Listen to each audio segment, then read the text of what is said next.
Imagina por un momento que tienes la capacidad de calentar tus alimentos, realizar experimentos químicos o investigaciones científicas con una velocidad y precisión asombrosas. Pues bien, hoy vamos a hablar sobre los hornos microondas de estado sólido y cómo están revolucionando la ciencia.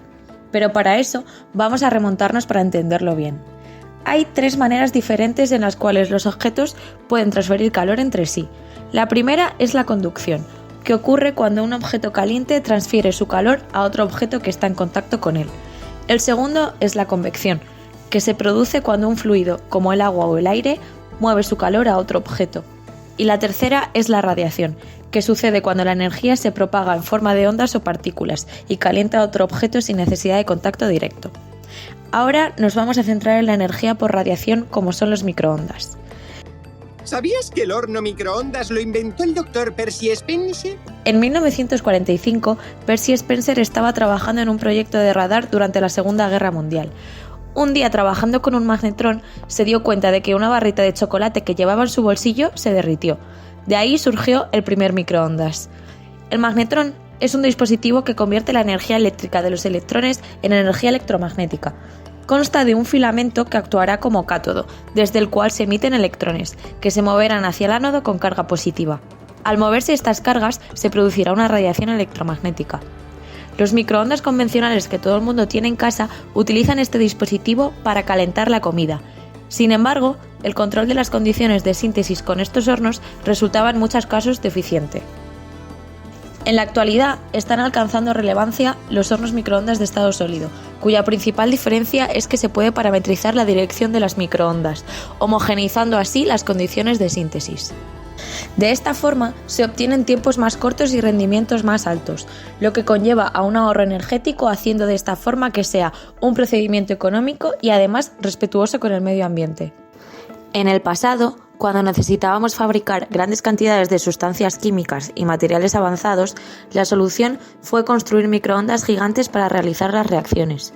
Pero esto planteaba problemas, como el control de las reacciones y el consumo masivo de energía. ¡No te pierdas esto! Un microondas de mi tamaño. Oye, más. Hoy en día, sin embargo, hemos optado por la síntesis en flujo. En lugar de depender de microondas enormes, se utilizan sistemas de reacción continua en espacios más pequeños. Aquí utilizamos bombas peristálticas para introducir el material en el microondas y, ajustando la velocidad, podemos variar el tiempo de reacción que pasará dentro de la cavidad.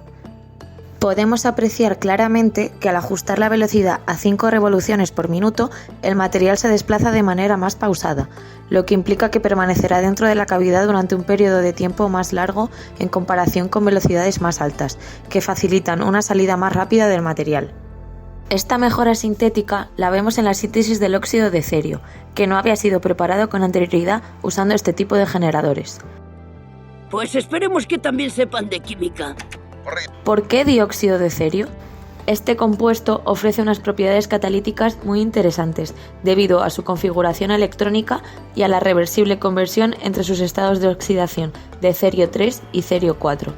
El óxido de cerio se utiliza para eliminar especies reactivas del oxígeno, que se forman en el metabolismo del oxígeno y su acumulación puede dar lugar a daños celulares en organismos vivos.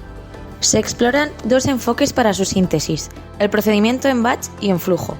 Diferentes técnicas de caracterización se llevaron a cabo en los diferentes materiales, como son rayos X para determinar la estructura química de los materiales, microscopía TEM para determinar la morfología y organización de las partículas, y la dispersión de luz dinámica DLS para medir el tamaño de las partículas. Con ellas se demostró una buena reproducibilidad para la síntesis del óxido de cerio, utilizando microondas tanto en batch como en flujo. Además, el procedimiento en flujo permite la preparación de cantidades significativas de producto, de forma continua, sin necesidad de incrementar el tamaño del reactor.